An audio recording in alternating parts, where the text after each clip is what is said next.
For decades, European media often showed America in a very negative way. It was presented as a country full of crime, social problems, empty industrial towns, and very little culture. Many Europeans grew up seeing the U.S. mainly through dramatic news reports.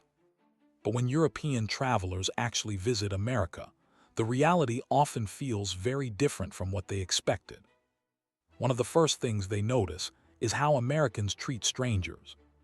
In many European cities, strangers usually do not speak to each other without a clear reason. In London, starting a random conversation can feel uncomfortable. In Paris, people may become slightly suspicious. In Germany, it can make people wonder whether something is wrong with you. In America, strangers often say hello for no special reason. This does not only happen at tourist places. It happens on normal streets, in supermarkets, in coffee shops, and while waiting in queues. Someone walking past may say good morning.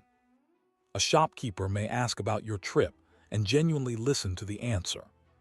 A family sitting nearby in a sports bar may start talking to you and make you feel like part of the group. European visitors especially can find this confusing at first. They may think the person wants to sell them something, ask for money, or set up a scam.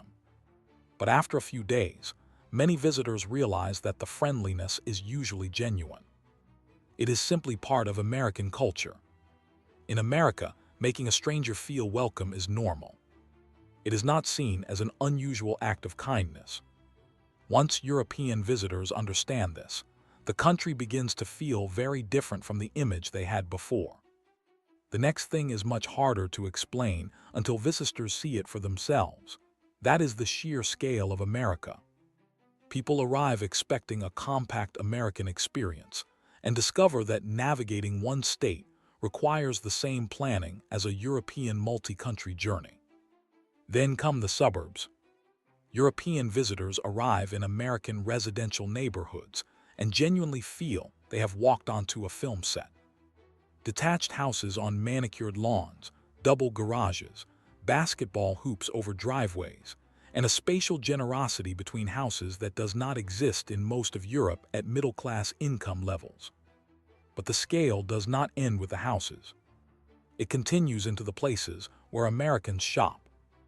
A Walmart supercenter is approximately 185,000 square feet, roughly 3 football pitches under one roof.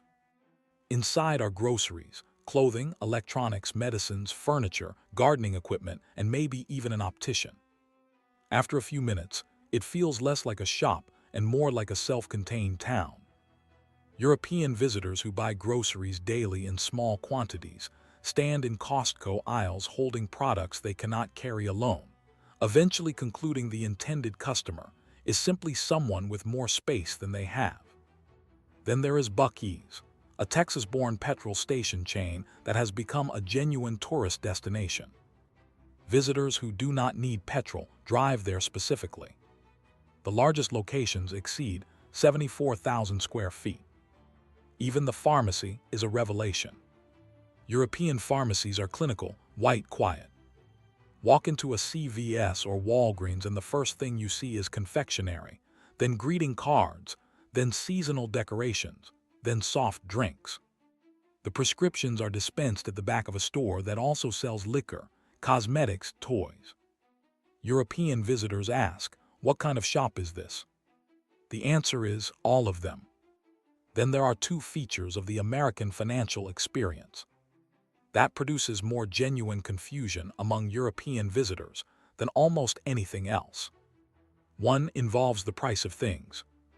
The other involves paying for service. In Europe, the price on the tag is the price you pay. Taxes already included. This is so universal that it does not feel like a feature. It feels like physics. In the United States, the displayed price is not the final price. Sales tax is added at the register. The price on the tag is an intention. The price at the register is the reality. European visitors who have not been briefed stand at the counter visibly recalculating. The tipping system is a different kind of adjustment entirely. In Europe, a tip is an optional, voluntary acknowledgement of exceptional service. Leaving 10% is considered generous. Service charges, when added automatically, tend to be clearly disclosed. In America, tipping is not optional. It is a socially enforced contract, and the penalty for not tipping falls on the server rather than on the social embarrassment of the guest. In states that allow it, servers may be paid a base wage of $2.13 per hour, with tips expected to make up the rest. Leaving 15 to 20% is standard for satisfactory service. Leaving nothing communicates a serious complaint rather than a preference. European visitors who undertip without knowing the system cause genuine financial harm to the server and feel terrible afterward. Those who do know it often still find it difficult to process. Beyond the large-scale and financial structural differences, America accumulates European visitors in a series of smaller, specific moments that are individually minor but collectively overwhelming. These are the details that never make it into travel guides because they are too ordinary for Americans to notice, and exactly obvious enough for Europeans to find unforgettable. Indoor air conditioning is one such example. American buildings are cool to what European visitors describe as Arctic. Restaurants entered from 90-degree heat are maintained at 68 Fahrenheit year-round.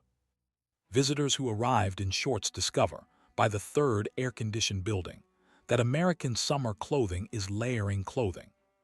The summer is outside. Inside is year-round December.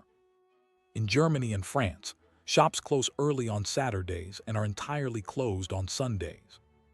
American retail never closes. Supermarkets operate on Christmas Day. Hardware stores run from 7 in the morning until 10 at night, 7 days a week. A visitor can buy groceries, a hammer, and a full restaurant meal at 2 a.m. on a Sunday without anyone finding this remarkable. Europeans describe this as economic sorcery. What America offers is harder to name. Scale, possibility, more space than one person needs, more food than they can finish, more warmth from strangers than they were expecting. Home has not changed, but it now feels slightly smaller than it did before for Europeans. America assumes abundance. It assumes space. It assumes that commerce should be available at all hours because someone might need something. It assumes that the role of the stranger is to be welcoming rather than neutral. It assumes that a portion should be sufficient for the hungrier version of you, not the average version. The media version of America that Europeans consume before arriving describes the country through its extremes: its inequality, its politics, its violence, its excess. None of that is invented. All of it is real. But a country is not only its extremes.